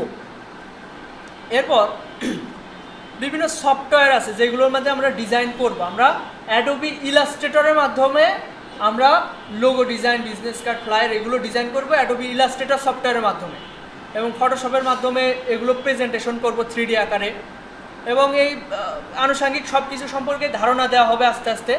আমি একদম সহজভাবে আসি। আচ্ছা, যেখানে ছিলাম আমরা প্রথমে আসি একদম প্রথম থেকে, মাউস থেকে। এই যে একটা দেখতে পাচ্ছেন মাউস, নামটা হয়েছে এ দেখতে ইঁদুরের মতো, তাই এর নাম হয়েছে মাউস। এখানে খেয়াল করেন, এর মেইনলি এটা হচ্ছে লেফট বাটন, এটা হচ্ছে রাইট বাটন, আর এটা হচ্ছে স্ক্রল, মানে উপর নিচে করতে হলে আমরা ফোনে তো হাত দিয়ে উঁচু নিচে করি না, ওই জিনিসটা আমরা করবো এই চাকা ঘুরিয়ে। ফোনে তো আর টাচ স্ক্রিন, এই কম্পিউটারে তো আর টাচ স্ক্রিন না, কম্পিউটারে আমরা এখানে দেখেন মাউসে একটা চাকা আছে, চাকা ঘুরিয়ে উঁচু নিচে করতে পারি। তো মানে উপরে যাব নিচে যাব এটা করতে হবে চাকা ঘুরিয়ে। আর কোনো একটা অ্যাপসে আমরা ফোনে, আপনারা যেহেতু সবাই ফোনে অভ্যস্ত, আমি ফোন দিয়ে উদাহরণ দিই, কোনো অ্যাপসে ঢুকতে হলে আমরা মাউসের লেফট বাটনে ক্লিক করব। কোনো অ্যাপসে কোনো ক্ষেত্রে ডাবল ক্লিক করতে হবে, কোনো ক্ষেত্রে সিঙ্গেল ক্লিকেই ঢুকতে পারবো। এরপর রাইট বাটন ক্লিক করলে আমরা বিভিন্ন ফাংশন পাবো। এই যে এখানে আমি রাইট বাটন ক্লিক করছি, বিভিন্ন সেটিংস ফাংশন এগুলো পাবো। খেয়াল করেন, এটা হচ্ছে রাইট বাটন, এটা হচ্ছে লেফট বাটন, মনে রাখবেন। আর এটা হচ্ছে হুইল বা স্ক্রল। আর এখানে একটা ছোট একটা হচ্ছে সুইচ বা বাটন থাকে অনেক মাউসে। এই বাটনের কাজ হচ্ছে মাউসের কার্সর ফাস্ট করা, ফাস্ট স্লো করা। আবার কিছু ভালো ভালো মাউসে, দামি মাউসে, গেমিং মাউসে কি করে, এই জায়গায় দুইটা আলাদা সুইচ থাকে বা বাটন থাকে, ওইটার কাজ হচ্ছে ব্যাকওয়ার্ড আর ফরওয়ার্ড। ব্যাকওয়ার্ড ফরওয়ার্ড বলতে এই যে এখানে দেখতে পাচ্ছেন, আমি ধরেন কোনো একটা ফোল্ডারে ঢুকবো, এই ঢুকলাম, এর ভিতরে আরেকটা ফোল্ডারে ঢুকলাম, দেখেন আমরা দুইটা স্টেপ ভিতরে ঢুকছি। ভালো করে খেয়াল করেন, এইটাকে বলে ব্যাকওয়ার্ড। এই দেখেন ব্যাকওয়ার্ড, ব্যাক টু ডকুমেন্ট। এইটা আমরা এখানে মাউসের এক্সট্রা বাটনে ক্লিক করেও, এখানে ক্লিক করেও ব্যাকে চলে গেলাম। আবার দেখেন ফরওয়ার্ড, আমি ওই ক্লাসের ভিতরে ঢুকবো, তাহলে এই যে ফরওয়ার্ডে ক্লিক করলে ওই ক্লাসের ভিতরে ঢুকে গেছি। এই হচ্ছে ব্যাকওয়ার্ড ফরওয়ার্ডে। তাহলে ভালো করে খেয়াল করেন, আমরা মাউসের সকল বাটনের কাজ ক্লিয়ার হলাম।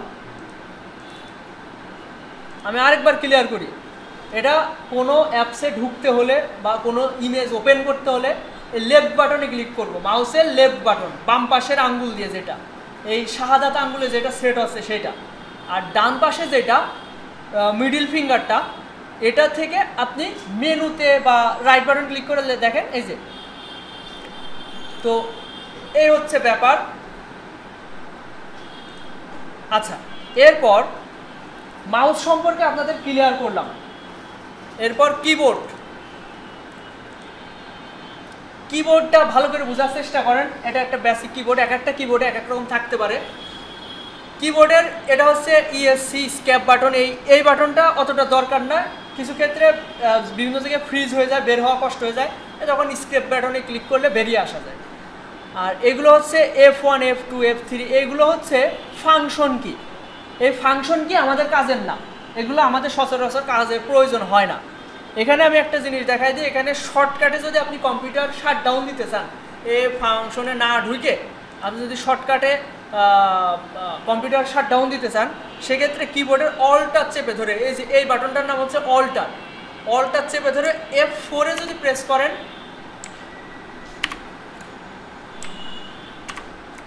F4 এ প্রেস করলে এখানে শাট ডাউন অপশন আছে, ওকে দিলে এই কম্পিউটার বন্ধ হয়ে যাবে। কেউ ট্রাই করেন না, তাহলে পিসি অফ হয়ে যাবে না। আচ্ছা,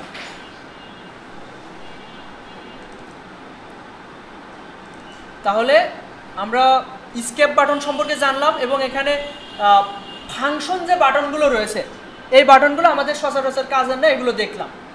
এরপর এখানে হচ্ছে নাম্বার কি, আমরা 1 2 3 4 এখান থেকে লিখতে পারবো। আবার এই যে ডান সাইডে একই কাজ, ডান সাইডেও নাম্বার কি আছে। এরপর এখানে এই যে লেটারগুলো আছে, আলফাবেট ABCD, এগুলো সবই আছে এখানে। বাংলা অনেক কিবোর্ডে বাংলা নাই। আচ্ছা, এরপর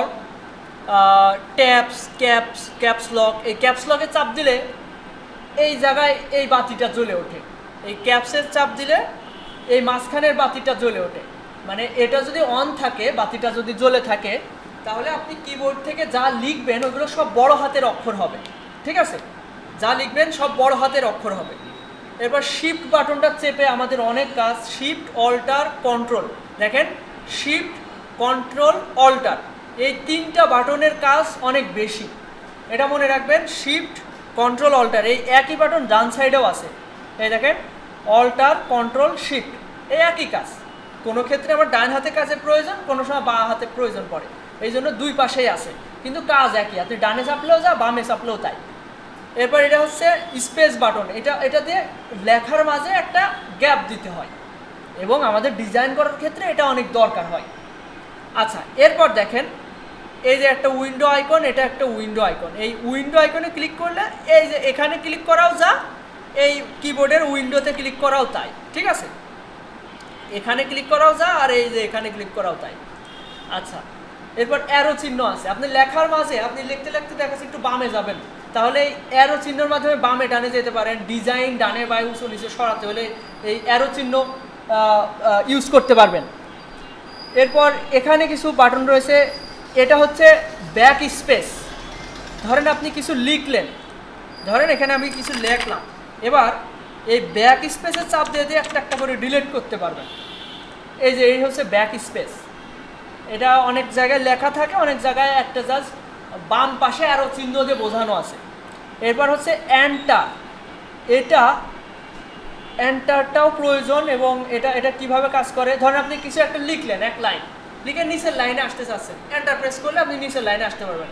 অথবা কোনো একটা ইমেজ আপনার সিলেক্ট আছে, আপনি ইমেজটা ওপেন করতে চাচ্ছেন, এই মাউসে ক্লিক না করে এন্টার প্রেস করলেও ইমেজটা ওপেন হবে। আচ্ছা, ক্লাস অনেক বোরিং লাগছে না? একটা না বকলে ক্লাসে মনোযোগ রাখাটা কঠিন হয়ে যায়, আমি বুঝি। ক্লাসটা এভাবে হবে না, আপনাদের যেটা করা হবে 10 মিনিট 15 মিনিট আমি একটা কোনো টপিক্সের উপর আপনাদেরকে বোঝাবো, দেখাবো, শেখাবো, ওইটা আপনারা আবার নিজেরা প্র্যাকটিস করবেন 10 মিনিট ধরে, 5-10 মিনিট ধরে আপনাদের সময় দেওয়া হবে, ওই টাইমে ওই জিনিসটা আপনারা প্র্যাকটিস করবেন। এইভাবে করলে ক্লাসে একটা মনোযোগ আসে। অনেকের হয়তো ঘুম আসছে, চোখে ঘুম নেই, বাইরে গেলে হাঁটলে একদম সজাগ থাকবে না, কিন্তু একটানা বসে থাকলে যে ঘুম আসে আমি এটা বুঝি, মানে বোরিং লাগে। আচ্ছা, এরপর দেখেন, আশা করি সামনের ক্লাসগুলো থেকে বোরিং লাগবে না। এরপর দেখেন এখানে যে নাম্বার লকগুলো রয়েছে, এই যে নাম্বারগুলো রয়েছে 1 2 3 4, এইগুলো অনেক সময় আপনি অফ করে রাখতে পারেন। এর জন্য এই নাম্বার লকে ক্লিক করতে হবে। এই যে এখানে যে বাটনটা নাম্বার লক, এখানে ক্লিক করলে এই বাটনটা, এই যে এখানে যে আলোটা জ্বলে না নাম্বার লকের, এই আলোটা অফ হয়ে যাবে। এটা চাপ দিলে এই আলোটা অফ হয়ে যাবে, ঠিক আছে? তো এইটা অফ করে তুলে এই বাটনগুলো আর কাজ হয় না, এই হচ্ছে ব্যাপার। এখানেও এন্টার আছে, এখানেও এন্টার আছে, এই এন্টারও প্রয়োজন, কন্ট্রোল শিফট অল্টার, এগুলো সম্পর্কে আরও ভালোভাবে আমরা ধারণা নিব। ওভারঅল কিবোর্ড সম্পর্কে আমাদের ধারণা নেওয়া হয়ে গেছে। আর এখানে যে এগুলো রয়েছে, এগুলো যারা হচ্ছে ডকুমেন্ট তৈরি করে, বিভিন্ন লেখালেখির কাজ করে, তাদের জন্য এগুলো আমাদের অত দরকার নেই। তো ওভারঅল কিবোর্ড সম্পর্কে ক্লিয়ার একটা ধারণা দিলাম আপনাদের। এখন আচ্ছা, এই বাতিটা জ্বলাবেন কি করে? স্ক্রল লক, এই যে এই বাটনে ক্লিক করলে আপনারা এই বাতিটা জ্বলাতে পারবেন, এবং এটা জ্বলালে এই স্ক্রল করাটা লক হয়ে যাবে। যাই হোক, এগুলো এটা আমাদের অত জরুরি না। আচ্ছা, আমরা মাউস এবং কিবোর্ড সম্পর্কে একটা সূক্ষ্ম ধারণা পেলাম। এইবার আসি আমরা মূল কাজে। আপনাদের এখন কিছু করতে দেওয়া হবে এবং আপনারা সেটা করবেন। একদম বেসিক বিষয় থেকে শুরু করব। আমি প্রথমে একটা নোটপ্যাড ওপেন করব। দেখেন, খেয়াল করেন, আমি বাম পাশে যে সার্চ বার রয়েছে, সার্চ বারে সার্চ দেব নোটপ্যাড, জাস্ট নোট লিখলেই ওই নোটপ্যাড চলে আসবে। খেয়াল করেন, এখানে আগে দেখেন তারপরে করেন। আমি যখন কথা বলবো তখন আপনারা আমার দিকে খেয়াল করবেন, আমি আপনাদের সময় দিব করতে। NOT, নোট লেখাতেই দেখেন এখানে নোটপ্যাড চলে এসছে। তো আমি জাস্ট এই নোটপ্যাডে এটা ক্লিক করলাম, করলে একটা পৃষ্ঠা চলে এসছে। নোটপ্যাডে আমরা লেখালেখি করব। তো আমি এখানে আমি কিছু লেখলাম, এই যে নাম্বার লক রয়েছে, এই জন্য নাম্বারে কাজ হচ্ছে না। এবার দেখেন, আমি এখানে কিছু একটা লিখলাম। এখন এটা আপনারা নোটপ্যাড ওপেন করে লিখবেন। 1 মিনিট, আরও একটু কাজ দিয়ে নিই। এখানে খেয়াল করেন, এই ইন্টারফেসটা আপনি যদি চান ডানে বাঁয়ে সরাবেন, সেক্ষেত্রে এখানে ক্লিক করে কিন্তু কাজ হবে না। ডানে বাঁয়ে সরাতে হলে এখানে দেখতে পাচ্ছেন একটা সূক্ষ্ম একটা দাগ রয়েছে, এই দাগের উপরে মাউসের কার্সরটা চেঞ্জ হয়ে যাচ্ছে। এখানে দেখেন মাউসের কার্সর বলতে আমি যেটা নড়াচ্ছি এটাকে কার্সর বলি আমি। তো এটা খেয়াল রাখবেন। এখানে খেয়াল রাখবেন, এই যে মাউসটা এখানে গেলে আইকনটা চেঞ্জ হয়ে যাচ্ছে, তার মানে এখানে যদি আমি ক্লিক করে এটা ডানে বাঁয়ে সরাতে পারবো, ঠিক আছে? এরপর এখানে 3টা অপশন রয়েছে, একটা হচ্ছে মিনিমাইজ, আর একটা হচ্ছে ম্যাক্সিমাইজ মানে ফুল স্ক্রিন করা, বড় করা, আর এটা ক্রস, কেটে দেওয়া মানে এই যা লেখলাম এগুলো সব কেটে দেওয়া। তো আমরা কাটছি না, এটা প্রথমে আমি ফুল স্ক্রিন করছি। মিনিমাইজ করলে কি হয় বলেন তো? এটা মিনিমাইজ হয়ে ব্যাক এন্ডে থেকে যায়।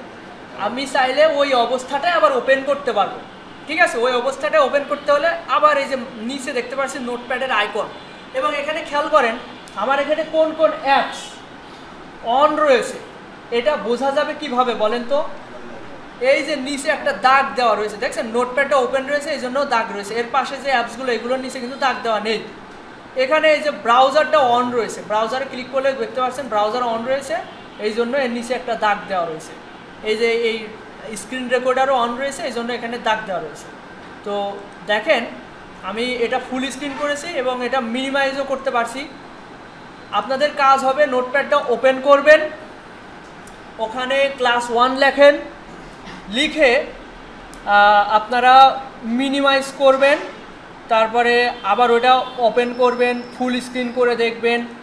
কাটার দরকার নেই, কাটার বিষয় আমি পরে বলছি। আপাতত এই যতটুকু বললাম এটুকু আপনারা করে দেখান। সবাই সব পিসি অন করেন। আচ্ছা, হ্যাঁ, ওইটা ছোট যখন হচ্ছে তখন এই যে এখানে ক্লিক করে ডানে বাঁয়ে সরাতে পারছেন, এগুলোতে একটু হাত চালু করতে হবে, যারা নতুন আছেন তাদের জন্য এটা দরকার। আচ্ছা, পিছনে নাম কি জানো? হচ্ছে সব বোঝা গিয়েছে? এই একটু বুঝাই দিও, হ্যাঁ।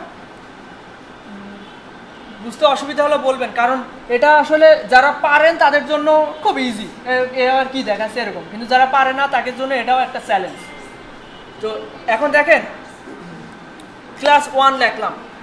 এখন আমি এই সেভ করার বিষয়টা নিয়ে অনেকে কনফিউশন, যারা হচ্ছে মোটামুটি বোঝেন তাদেরও এই বিষয়গুলো একটু ধারণা কম রাখেন, একটু আমি এগুলো ক্লিয়ার করব।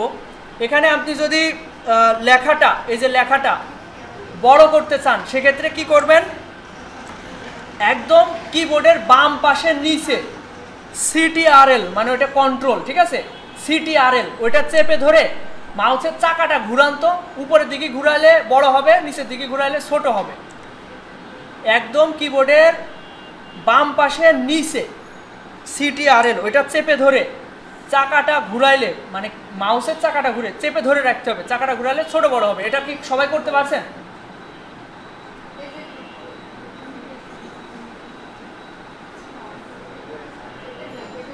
আচ্ছা, আপনি কম্পিউটার সম্বন্ধে ধারণা আছেন না? আছে না? মোটামুটি ধারণা আছে। আপনি জিজ্ঞাসা থেকে এসছেন? আচ্ছা, আপনি একটু হেল্প করেন, হ্যাঁ। আচ্ছা, এটা সবাই পেরেছেন তাই না? আচ্ছা, না পারলে আমাকে নির্দ্বিধায় বলবেন, কারণ কারোর শেখা বাদ রেখে এগোলে তার পরবর্তীতে বুঝতে অসুবিধা হবে। হচ্ছে হচ্ছে হচ্ছে বোঝা গিয়েছে? এটা লেখা গিয়েছে? এই যে এরকম ডানে বাঁয়ে সরানো, মিনিমাইজ, এগুলো করা গিয়েছে। মূলত সবগুলো সফটওয়্যার, ব্রাউজার সব কিন্তু একই ইন্টারফেসে তৈরি, ঠিক আছে। এই সবগুলো আপনি ফুল স্ক্রিন করতে পারবেন। দেখেন আমি যদি ব্রাউজারে যাই, এই ব্রাউজারেও দেখেন এই যে লাস্টের 3টা আইকন, একটা মিনিমাইজ করা যায়, আবার ক্লিক করে ওপেন করলাম, চাইলে ছোট করা যায়, এবার ডানে বাঁয়ে সরানো যায়, এবার কেটেও দেওয়া যায়, মানে এইগুলো অপশনগুলো একই। এখন আসি এটা সেভ করার অপশনে, সেভ করার বিষয়ে। এই যে একটা লেখা লিখলেন, এই লেখাটা সেভ করতে হলে আমরা Ctrl+S প্রেস করতে পারি, অথবা ম্যানুয়ালভাবে ফাইল থেকে এই যে সেভ। আচ্ছা, একটা জিনিস খেয়াল করেন, আমরা কাজের গতি বাড়ানোর জন্য বা আমাদের কাজের সুবিধার্থে কিছু শর্টকাট কি ইউজ করা হয়। কি বলতে কিছু কি বলতে কি বুঝি আমরা, চাবি, তাই না? কি বলতে এই যে বাটন প্রেস করলে খুব সহজে, ম্যানুয়ালভাবে গেলে আমাদের সময় বেশি লাগবে, কিন্তু Ctrl+S প্রেস করতে আমার তো টাইম লাগবে না, Ctrl+S এখান থেকে চাপ দিয়ে চলে যেতে পারছি, কিন্তু এখান থেকে সেভে যাব, আবার সেভ, এখানে সেভে যাব, এটা একটা ঝামেলা। তো এই সেভ করার প্রসেসটা ম্যাক্সিমাম সব অ্যাপসে একই রকম। Ctrl+S করলে সেভ হয়, Ctrl+N নিলে নিউ পেজ হয়, তারপর হচ্ছে Ctrl+Shift+S দিলে সেভ অ্যাজ হয়। এগুলো সব জায়গায় একই রকম। একটা যদি ভালোভাবে বুঝে ফেলেন, পরবর্তীগুলো বুঝতে আপনাদের সুবিধা হবে। খেয়াল করেন, এখান থেকে ফাইল থেকে সেভে যদি আমরা ক্লিক করি, এরপর একটু সবাই খেয়াল করেন, আমি এই ফাইলটা, এটা যা লেখলাম, এটা আমি চাই পরবর্তীতেও এটা সংরক্ষিত থাকবে। সংরক্ষণ করার ইংরেজি নাম হচ্ছে সেভ, তাই না? তো এই ফাইলটা আমি সেভ করতে হলে আমাদের এটা সেভ করব কিভাবে? Ctrl+S প্রেস করতে পারি। Ctrl+S বলতে কন্ট্রোল চেপে ধরে কিবোর্ডে এস আছে না, এসে প্রেস করতে হবে, তাহলে আমি সেভ অ্যাজে যেতে পারবো। এরপর দেখেন ফাইল থেকেও আমরা সেভ করতে পারবো। এই দেখেন Ctrl+S, Ctrl+S। আবার অনেকে ভাববেন না যে কন্ট্রোল চাপবো আবার কিবোর্ড থেকে প্লাস তারপরে এস, এরকম না, শুধু কন্ট্রোল চেপে ধরে এসে প্রেস করাকে Ctrl+S বলে। তো ফাইল থেকে সেভে ক্লিক করলাম। এখন আমাকে বলছে আমি কোথায় সেভ করব। আমি যে ফাইলটা সেভ করব, আমার তো সেভ করার অনেক জায়গা আছে। একটু সবাই যারা পারেন তারা একটু দয়া করে মাউসটা ছেড়ে দেন, দিয়ে এদিকে খেয়াল করেন। আমি কোথায় সেভ করব? আমি আমার কম্পিউটারে ওয়ালপেপারে আপাতত সেভ করতে চাচ্ছি। সেক্ষেত্রে আমরা কীভাবে সেভ করব? ডেস্কটপে। ওয়ালপেপারে কম্পিউটারকে বলা হয় ডেস্কটপ। তো আমি এখানে দেখতে পাচ্ছি এই যে ডেস্কটপ, বাম পাশে এই যে ডেস্কটপ, ডেস্কটপে সেভ করব। এবং এখানে একটা চাইলে আমরা নাম দিতে পারি, আমি নামটাও ক্লাস 1 দিলাম।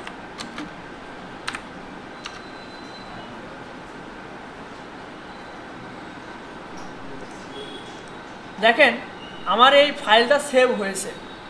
আর এই ফাইলের সাইজ কতটুকু জানেন? 8 বাইটস, মানে একদমই ছোটো ফাইল। যাই হোক, তো এই কাজে আপনারা Ctrl+S প্রেস করে ডেস্কটপ সিলেক্ট করে ফাইল সেভ করে দেখান। দেখেন আমি আরেকবার দেখাই, ফাইলে যাবেন, এই যে সেভে যাবেন, এই যে আমি মাউসটা এই জায়গায় রেখে দিলাম। এরপর এই ফাইল থেকে সেভে যাওয়ার পরে আপনারা দেখতে পারবেন একটা পারমিশন চাবে, আমি এটা একটু কেটে দিই।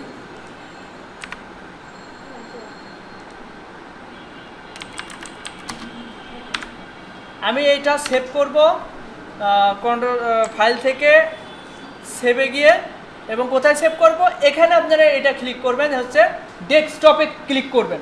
ডেস্কটপে ক্লিক করে এখানে একটা নাম দিবেন, ফাইল নেম। এই দুইটা জিনিস মাথায় রাখবেন, ডেস্কটপ, তারপরে এখানে ফাইলে একটা নাম দিবেন।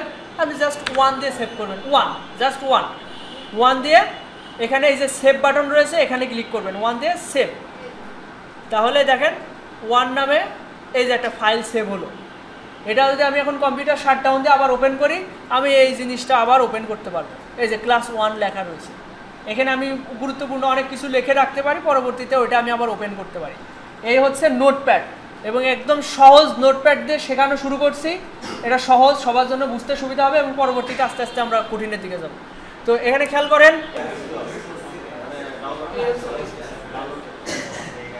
তাহলে আমরা সেভ করাটা শিখলাম। এটা বুঝতে কি কারো সমস্যা হচ্ছে? একদম ইজি, তাই না? মাউস চালাতে যারা নতুন তাদের জন্য মনে হতে পারে কি করে চালায়, নড়ে চড়ে না। আস্তে আস্তে সব ইজি হয়ে যাবে, সমস্যা নেই। মোটামুটি 3-4টা ক্লাস করলে সব ইজি হয়ে যাবে না। একদম কেউ মানে নিজের প্রতি ভরসা হারায়েন না। এখন দেখেন আমরা সেভ শিখলাম, এবার আমরা শিখবো সেভ অ্যাজ। সেভ আর সেভ অ্যাজের মধ্যে পার্থক্য কি? আচ্ছা, কম্পিউটার জানেন এমন কেউ বলতে পারবেন সেভ আর সেভ অ্যাজের মধ্যে পার্থক্য কি? বলতে পারবেন কেউ? আচ্ছা, সেভ আর সেভ অ্যাজের মধ্যে পার্থক্য কি একটু বলি। আমার ধরেন এই ফাইলটা অলরেডি রয়েছে। আচ্ছা, একটা জিনিস খেয়াল করেন, এখানে আমি একটু পরিবর্তন ঘটাইছি। পরিবর্তনটা কি? কয়েকটা এন্টার প্রেস করছি, যে কোনো পরিবর্তন। আমি যদি এখানে 2 লিখি, এটাও একটা পরিবর্তন। এই পরিবর্তনটা করার পরে আমি যদি ক্রসে কাটতে যাই, তাহলে কি বলবে দেখেন, do you want to save change to এই ফাইল, এই যে ফাইলের লোকেশন দেখাচ্ছে। তো তুমি যে পরিবর্তনটা ঘটাইছো, আমি এখানে ওইভাবে লেখা নেই, আমি আপনাদের বোঝাই। এখানে যে পরিবর্তনটা ঘটালাম, 1-এর পর এটা 2 লেখলাম, এই পরিবর্তনটা কি তুমি চেঞ্জ করতে চাচ্ছ, নাকি আগে যেভাবে ছিল সেভাবেই রাখতে চাচ্ছ? আগে বলতে একটু আগে আমরা তো 1 নামে একটা ফাইল সেভ করলাম। এই ফাইলটা যেভাবে ছিল, ক্লাস 1 লেখা ছিল, একটু খেয়াল করেন, একটু খেয়াল রাখতে হবে, এইদিকে খেয়াল করেন। আপাতত আমি যখন কথা বলবো কেউ কম্পিউটারের দিকে তাকাবেন না, এই দিকে খেয়াল করবেন, আমার দিকে খেয়াল করবেন। এই বিষয়গুলো খুব জরুরি, এই কমন বিষয়গুলো আমাদের ধারণায় থাকে না। তো আমি প্রথম থেকে দেখাই, ডোন্ট সেভ দিছি। এই যে আপনারা সবাই কিন্তু এই পর্যায়ে এসেছেন, একটা 1 নামে একটা নোটপ্যাড ফাইল সেভ করেছেন, যেখানে ক্লাস 1 লেখা রয়েছে। এখানে আমি যদি কোনো পরিবর্তন করি, এখন যদি আমি কাটতে যাই, দেখেন কোনো পারমিশন চাবে না, নর্মালি কেটে যাবে। এখন আবার যদি আমি ক্লিক করে আমি একটা পরিবর্তন ঘটাই, 1-এর পরে 2 লেখলাম, এইবার যদি আমি কাটতে যাই, তাহলে একটা উইন্ডো বা পপ আপ এসছে এবং বলছে যে তুমি কি পরিবর্তন করতে চাচ্ছ? আগে যে ফাইলটা পরিবর্তন ছিল, আগে যেভাবে ফাইলটা ছিল, ক্লাস 1 লেখা ছিল, এটা কি ওইভাবেই রাখতে চাচ্ছ, নাকি এই যে পরিবর্তনটা ঘটাইলে 1-এর পরে 2 লিখলে এটা সেভ করবা? তো আমি যদি সেভে ক্লিক করি, এই যে এখানে ক্লাস 1 লেখা ছিল, এটা ক্লাস 12 হয়ে যাবে। ওকে। আর যদি আমি ডোন্ট সেভ দিই, আগের ফাইল আগের মতোই থাকবে, আগে যেমন ক্লাস 1 লেখা ছিল ক্লাস 1ই থাকবে। আমার কথা কি সবাই বুঝতে পেরেছেন? এই পপ আপটার মানে একদম ইজিলি আমি প্রত্যেকটা বিষয় আপনাদের একদম বুঝিয়ে বলবো। তো এখানে না বোঝার মতো কোনো অপশনই থাকবে না, এবং শুধু বুঝাবোই না, আপনাদের দিয়েও ওই কাজটা করায়নি। তো সবাই ধৈর্য ধরে ক্লাসগুলো কন্টিনিউ করবেন। এখানে আমি যদি সেভ দিই, তাহলে দেখেন এটা কেটে গিয়েছে নোটপ্যাড। এখানে আমি এখানে ডাবল ক্লিক করে ওপেন করলাম, এখানে যেহেতু সেভ দিয়েছিলাম পরিবর্তনটা হয়ে গিয়েছে, ক্লাস 1 থেকে 12 হয়ে গিয়েছে। এই জিনিসটা আপনারাও করেন।